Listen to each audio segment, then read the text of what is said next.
Welcome students. இன்றைக்கி நம்ம என்ன பார்க்க போகிறோம் அப்படின்னா 12th ஸ்டாண்டர்ட் அக்கௌண்டன்சி சாப்டர் 7ஓட கண்டினியூஸ் வீடியோ தான் பார்க்க போகிறோம்.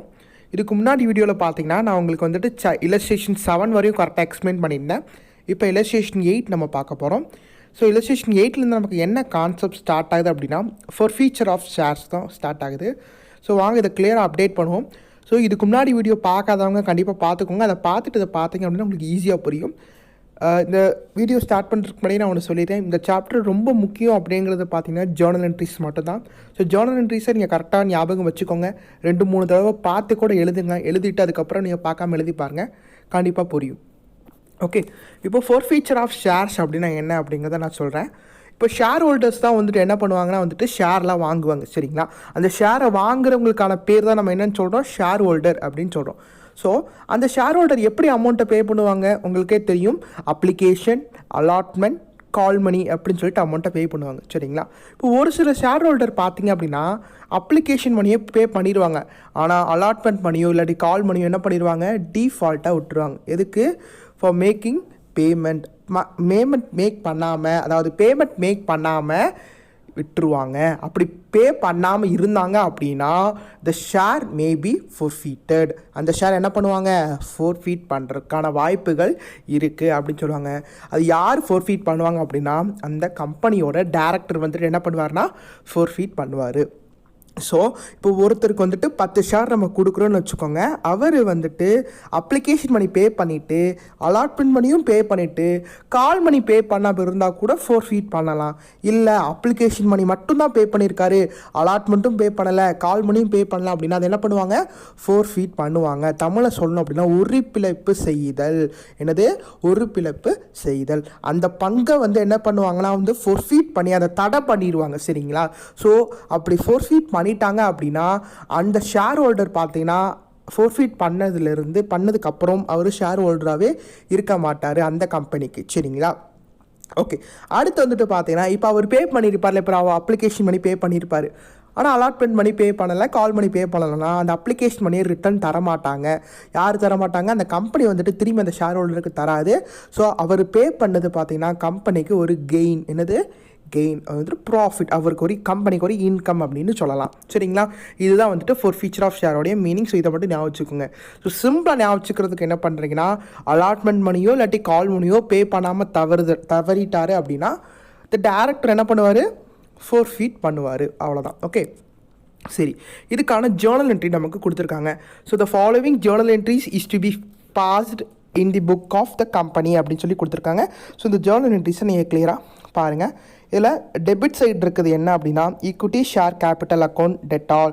ஸோ இங்கே வந்துட்டு பார்த்தீங்கன்னா ஷேர் கேபிட்டல் என்ன ஆகும் அப்படின்னா ரெடியூஸ் ஆகும், சரிங்களா? இப்போ வந்துட்டு 1000 கேபிட்டல் இருக்குது அப்படின்னா அதில் 100 ஷேரை நம்ம என்ன பண்ணுறோம், ஃபோர்ஃபீட் பண்ணுறோம் அப்படின்னா 1000லேருந்து என்ன ஆகும், 900 ஷேர் கேபிட்டல் ரெடியூஸ் ஆகும். ஸோ ரெடியூஸ் ஆகிறதுனால ஈக்விட்டி ஷேர் கேபிட்டல் என்ன பண்ணுறோம், நம்ம டெபிட் வைக்கிறோம். அடுத்து பார்த்தீங்கன்னா 2 equity share allotment account, 2 equity share call account. இது ரெண்டும் என்னன்னு பார்த்தீங்கன்னா அவங்க அன்பெய்ட், அவங்க பே பண்ணாமல் இருக்குது. ஒன்று அலாட்மெண்ட் பே பண்ணாமல் இருப்பாங்க, இல்லாட்டி கால் பண்ணி பே பண்ணாமல் இருப்பாங்க, இல்லாட்டி அந்த ரெண்டுமே பே பண்ணாமல் இருப்பாங்க. அப்படி ரெண்டுமே பே பண்ணாமல் இருந்தாங்கன்னா 2 equity share allotment account, 2 equity share call account. அது ரெண்டுமே என்னது, அமௌண்ட் அன்பெய்ட், பே பண்ணாது எழுதணும்.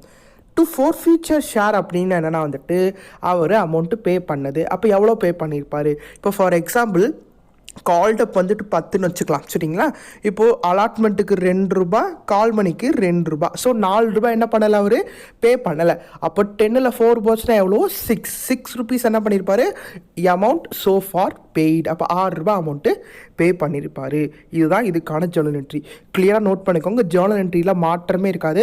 ஃபஸ்ட்டு ஜேர்னல் என்ட்ரி தான் வந்துட்டு ஈக்விட்டி ஷேர் கேபிட்டல் டெபிட்டில் வைக்கணும். பிகாஸ் ஷேர் கேபிட்டல் ரெடியூஸ் ஆகுது, ஸோ அதை நம்ம டெபிட்டில் வச்சுக்கலாம். தென் அடுத்து 2 ஜேர்னல் என்ட்ரி, அது அடுத்த 2 என்ட்ரி என்னென்னா 2 equity share allotment, 2 equity share call. So இது ரெண்டுமே என்னென்னா அமௌண்ட் அன்பெய்ட். தென் அடுத்த 3rd என்ட்ரி பார்த்தீங்கன்னா to forfeit share. So to forfeited share அப்படின்னு என்னென்னா வந்துட்டு அமௌண்ட் ஷோ ஃபார் பெய்ட், எவ்வளோ அமௌண்ட் அவர் பே பண்ணியிருக்காரு அப்படிங்கிறது தான், ஓகேங்களா? இதுதான் வந்துட்டு ஃபோர்ஃபீட் பண்ணுறதுக்கான ஜேர்னல் என்ட்ரி. ஸோ இப்போ நம்ம 8th இல்லஸ்ட்ரேஷன் பார்ப்போம், உங்களுக்கு நல்லாவே புரியும், ஓகேங்களா? பாருங்கள். Anita was holding 500 equity shares of 10 each of Tanjavur Motor Limited. issued at par.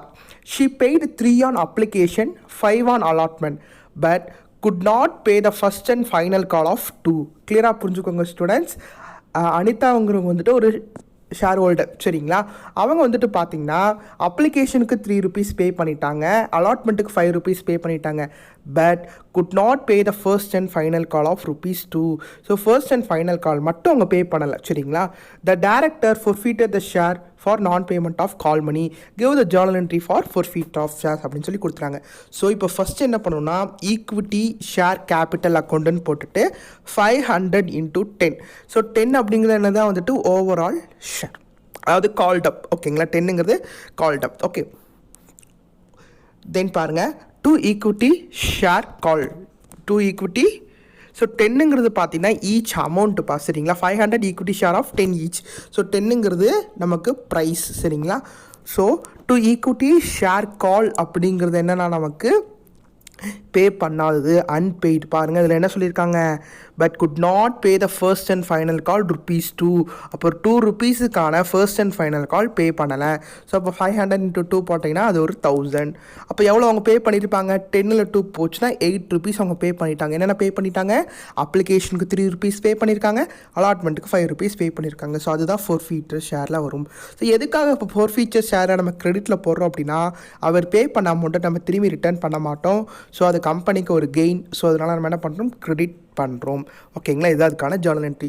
So equity share capital account debtor டெபிட்டில் 5000, to equity share call 1000, to forfeiture share 4000. So ரெண்டு சைடும் பார்த்தீங்க அப்படின்னா டெபிட் 5000, கிரெடிட் 5000 நமக்கு வந்துடும். அவ்வளோதான், சரிங்களா? இதில் வந்துட்டு ஒன்றே ஒன்று மட்டும் தான் நான் பேமெண்ட். என்னது நான் பேமெண்ட்? கால் மணி மட்டும்தான் நான் payment.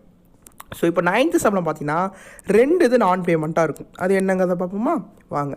Muthu was holding 20 equity share of 10 each, on which he paid 2 on application, but could not pay 3 on allotment, 1 on first call. பாருங்கள், அலாட்மெண்ட்டும் பே பண்ணலை, ஃபர்ஸ்ட் காலும் பே பண்ணலை. Director forfeited the share after the first call, give the journal entry for the recording the forfeiture of share அப்படின்னு சொல்லிட்டாங்க. So direct என்ன பண்ணிட்டார்? Forfeit பண்ணிட்டார். So பாருங்கள், first equity share capital 20 into 6. 6ங்கிறது பார்த்தீங்கன்னா டோட்டல் அமௌண்ட் ருப்பீஸ், ஓகேங்களா? எப்படி இதை பார்க்கணும்? பாருங்கள், ₹2 அப்ளிகேஷனுக்கு, ₹3 அலாட்மெண்ட்டுக்கு, ₹1 ஃபஸ்ட்டு காலுக்கு. அப்போ 3 + 1 4, 4 + 2 6, ஓகேங்களா? 20 into 6. இப்போ ஒரு நாட் பெய்டு என்னது, அதாவது நான் பேமெண்ட் என்னது? அலாட்மெண்ட்டும் பே பண்ணலை, ஃபஸ்ட்டு காலும் பே பண்ணலை. அப்போ 20 into 3ங்கிறது அலாட்மெண்ட், 20 into 1ங்கிறது ஃபஸ்ட்டு கால். அப்போ எவ்வளோ பே பண்ணியிருப்பார்? 6ல் 4 போச்சுன்னா 2. அப்போ 2 வந்துட்டு ஃபோர்ஃபீச்சர் ஷேர் 20 into 2ன்னு போட்டு ₹40 போடணும். அவ்வளோதான், ஓகேங்களா? பாருங்கள், இதில் 120, இதில் 60, 20, 40. ஸோ மொத்தமாக டோட்டல் பண்ணாலே உங்களுக்கு என்ன கிடைக்குன்னா 120, 120ங்கிறதா உங்களுக்கு ஆன்சராக கிடைக்கும். ஸோ ஈக்விட்டி ஷேர் கேபிட்டலில் டெபிட் வச்சுருங்க. அடுத்து நான் பேமெண்ட்டை 2 இருந்தால் 2, 1 இருந்தால் 1 போட்டுக்கோங்க. அதுக்கப்புறம் அவர் எவ்வளோ பெய்ட் பண்ணியிருக்காரு, அமௌண்ட் ஸோ ஃபார் பெய்டுன்னு போட்டுட்டு ஃபோர்ஃபீச்சர் ஆஃப் ஷேர் அக்கௌண்ட்டில் போட்டுருங்க. அவ்வளோதான். ஸோ நரேஷன்ஸ் வந்துட்டு ஷேர்ஸ் ஃபோர்ஃபீட்டட் அப்படின்னு கூட நீங்கள் சிம்பிளாக எழுதிக்கலாம், சரிங்களா? இதுதான் வந்துட்டு 8th and 9th இல்லஸ்ட்ரேஷன். இது ரெண்டுமே பார்த்தீங்கன்னா ஃபோர்ஃபீச்சர் ஆஃப் ஷேர்ஸோட சம்ஸ். அதுக்கப்புறம் பார்த்துட்டிங்க அப்படின்னா ரீஇஷ்யூ ஆஃப் ஃபோர்ஃபீட்டட் ஷேர். அது என்னது? Reissue of forfeited share. இப்போ வந்துட்டு அவங்க ஃபோர்ஃபீட் பண்ணி வச்ச ஷேர்ஸ் என்ன பண்ணுவாங்கன்னா ரீஇஷ்யூ பண்ணுவாங்க, சரிங்களா? அப்படி ஃபோர்ஃபீட் பண்ணி வச்ச ஷேர் அவங்க ரீஇஷ்யூ பண்ணலாட்ட இந்த கம்பெனிக்கு கொஞ்சம் லாஸ் தான். பிகாஸ் அந்த ஷேரை மட்டும் வாங்கி வச்சுட்டு அப்படியே வைக்க மாட்டாங்க, சரிங்களா? அது ரீஇஷ்யூ பண்ணணும். ரீஇஷ்யூ பண்ணால் தான் அவங்களுக்கு என்ன கிடைக்கும்? அதுலேருந்து ஏதோ கொஞ்சம் ப்ராஃபிட்னாச்சும் அவங்க கம்பெனிக்கு கிடைக்கும். ஓகே, இப்போ வந்துட்டு பார்த்தீங்கன்னா இதில் என்ன சொல்கிறாங்கன்னா, shares forfeited can be reissued by the company. The shares can be reissued at any price. Share வந்து என்ன பண்ணிடுவாங்களாமா, எந்த ப்ரைஸுக்கு வேணாலும் ரீஇஷ்யூ பண்ணுவாங்க. But the reissue price cannot be less than the amount unpaid on forfeited shares. அதாவது அவங்க unpaid பண்ணாமல் இருந்தாங்கன்னா அதை விட கம்மியாக இருக்காது அப்படின்னு சொல்கிறாங்க, சரிங்களா? அதை மட்டும் பார்த்துக்கோங்க.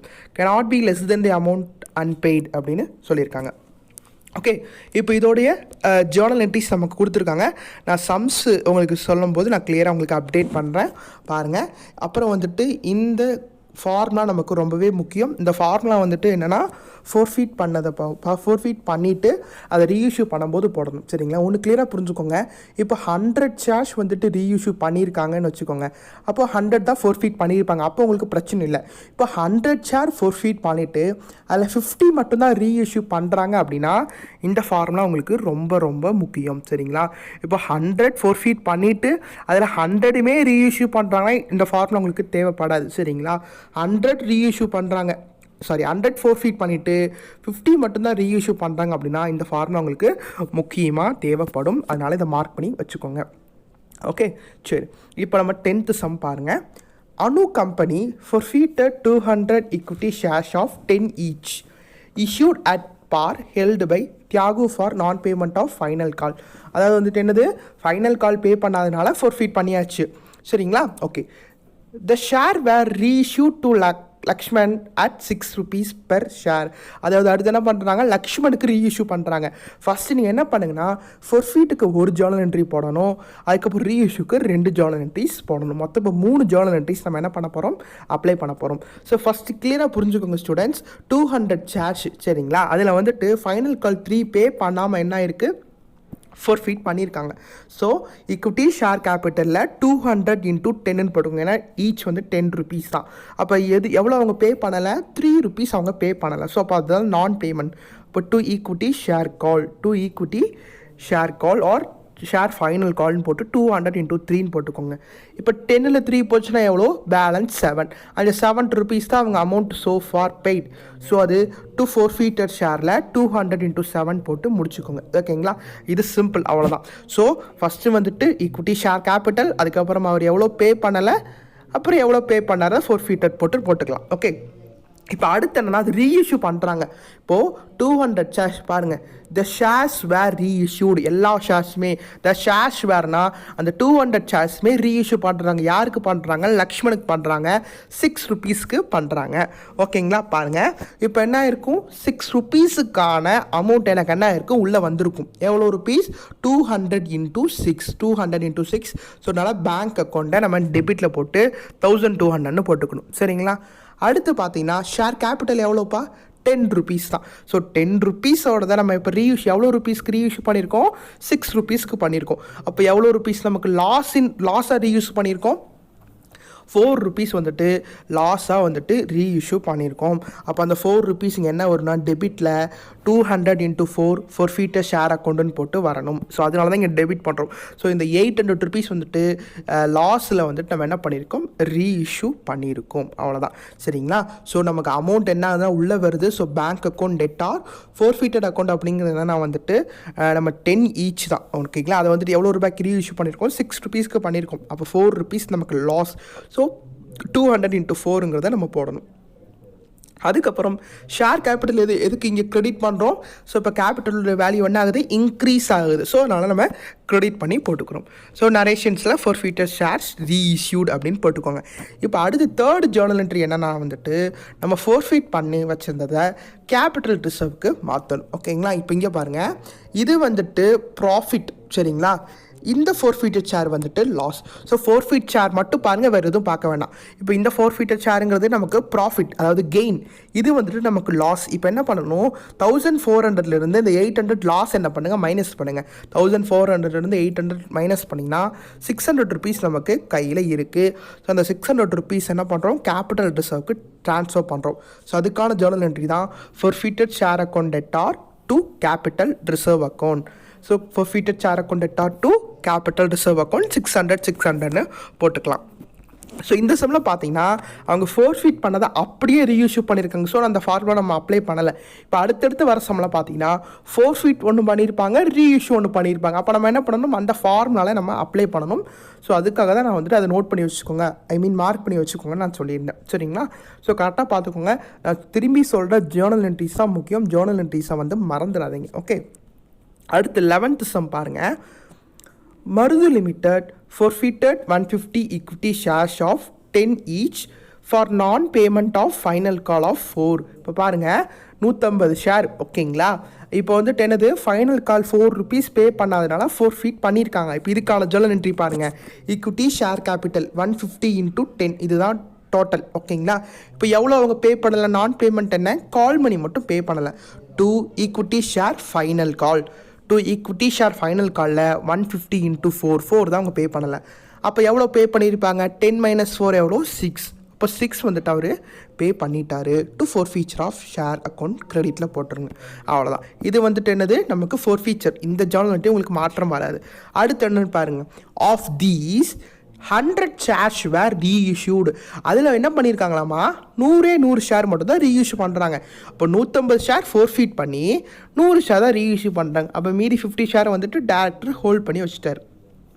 எவ்வளோ ரூபாய்க்கு சேல்ஸ் பண்ணுறாங்க, 9 rupees. அதாவது பெர் ஷேர் வந்துட்டு 9 rupeesக்கு அவங்க ரீஇஷ்யூ பண்ணுறாங்க.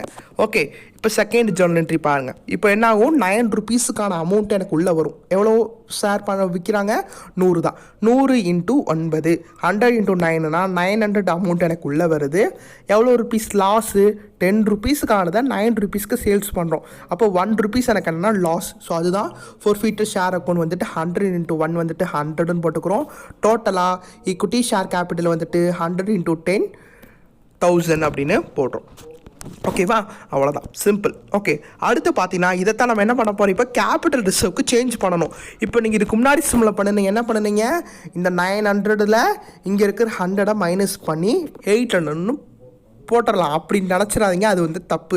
ஏன் அப்படின்னா, இதுக்கு முன்னாடி சம்மில் ஃபோர்ஃபீட் பண்ணதை அப்படியே அவங்க ரீஇஷ்யூ பண்ணாங்க. ஸோ நம்ம அப்படி லெஸ் பண்ணி போட்டோம்.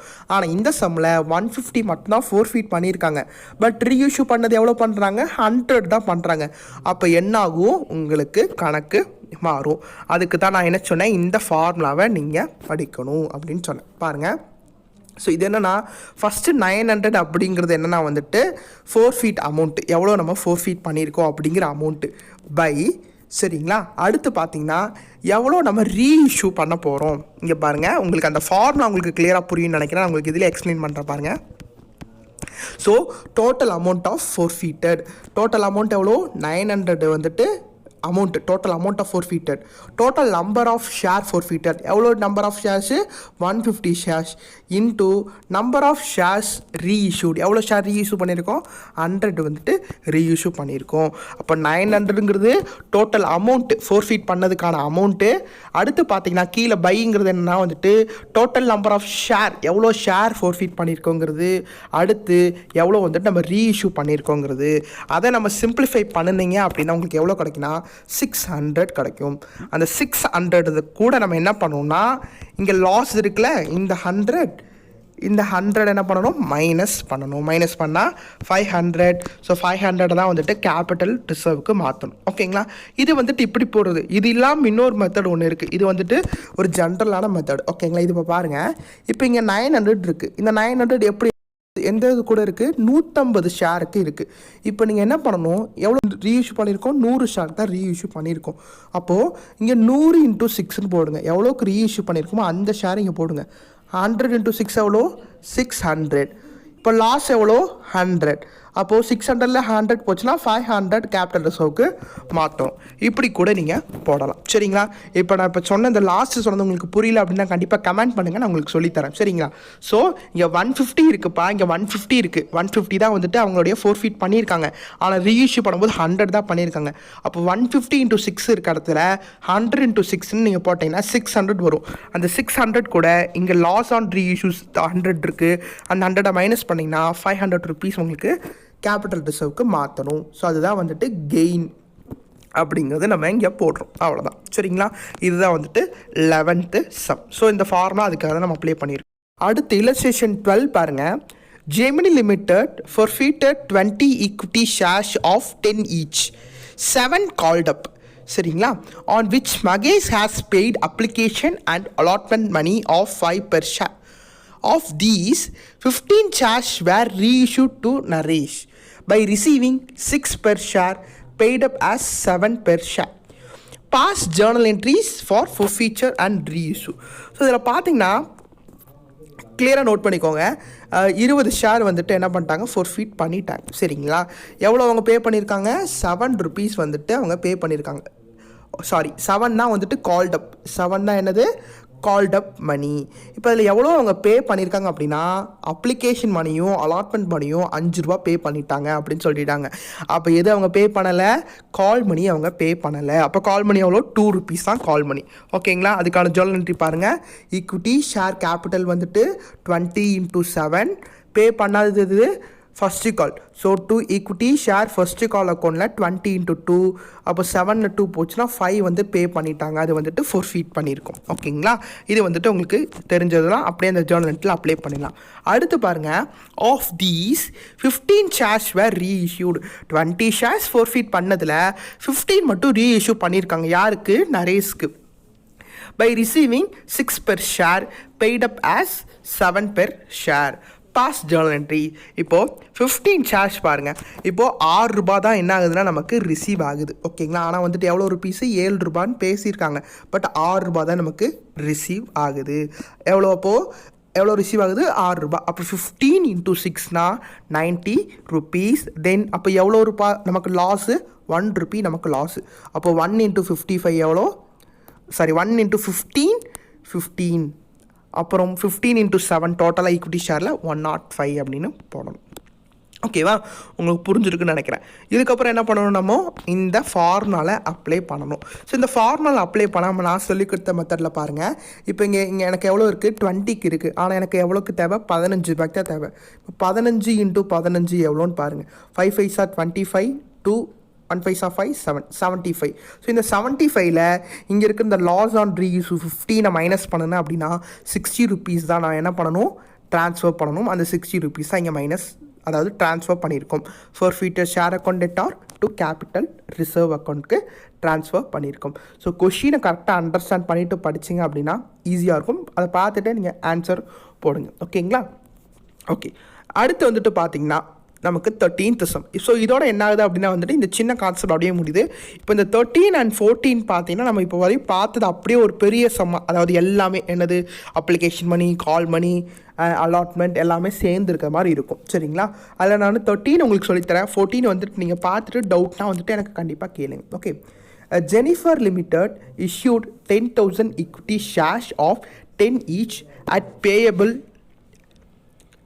on application 3 per share, allotment 3 per share, on first call 2 per share, and on second and final call 2 per share. The issue was fully subscribed and all the amount were duly received with the exception of 100 shares held by Subbu, who failed to pay the second and final call. So Subbu என்ன பண்ணிட்டாரு? Second and final காலை மட்டும் அவர் பே பண்ணலை. His shares were forfeited and reissued to Hema 7 per share. Journalize the above transaction. இப்போ பாருங்கள், இதில் என்னென்ன நீங்கள் ஜேர்னல் நோட்டீஸ் போடணும்? அப்ளிகேஷனுக்கு போடணும், அலாட்மெண்ட்டுக்கு போடணும், ஃபஸ்ட்டு காலுக்கு போடணும், ஃபைனல் காலுக்கு போடணும்.